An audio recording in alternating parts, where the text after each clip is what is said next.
What makes a hiking boot truly tough? It starts with the sole. Cowhide is pulled tight over the form.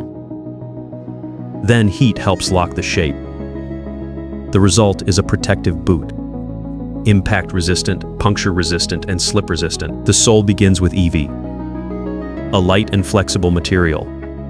Foamed, it becomes the sole base. EVA is also used in toys, insulation, and many soft products.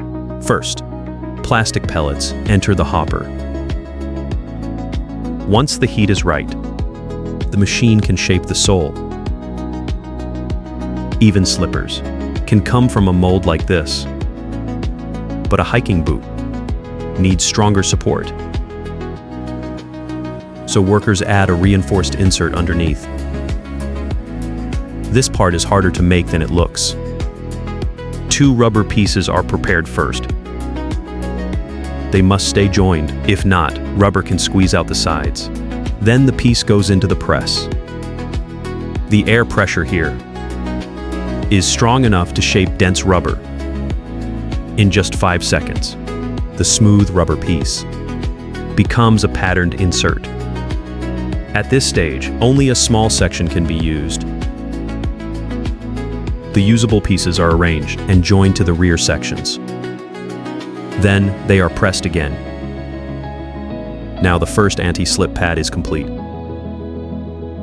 Extra rubber is trimmed away. Only the key tread pieces remain. Most soles today are one piece, because that makes them stronger. So how does this segmented sole hold together? The worker applies strong adhesive. Then the parts are pressed twice. This tightens the bond and gives the boot more strength. Next comes the leather upper. A flat sheet of cowhide is cut with a stamping die. Now the separate parts appear. Each shape serves a purpose. An experienced worker takes the pieces and glues them together by hand. The edge spacing must stay within a few millimeters. As the upper comes together, each overlap meets the next leather piece.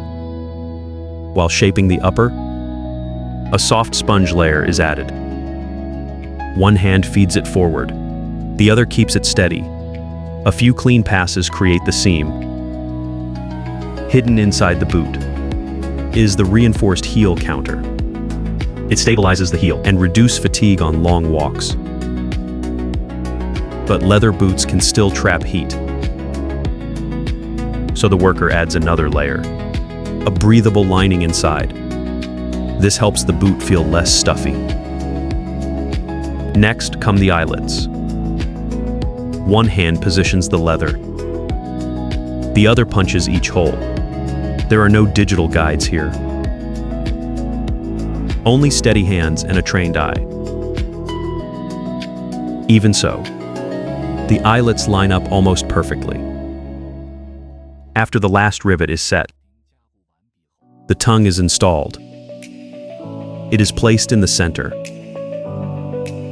then stitched front and back. This step must be careful, because the stitches follow earlier holes. Leather is not like fabric. Canvas can hide mistakes. Leather remembers every hole, so every stitch must be precise. Too many holes in one spot can weaken the leather fibers. Next, adhesive goes onto the upper. To activate the glue, the upper rides onto a conveyor. It passes through an electric oven at steady heat. This heating takes longer than before. The moment it leaves the oven, the eyelet area is flattened fast. Then the hardware is attached and locked with a press. The boot is held for at least 5 seconds.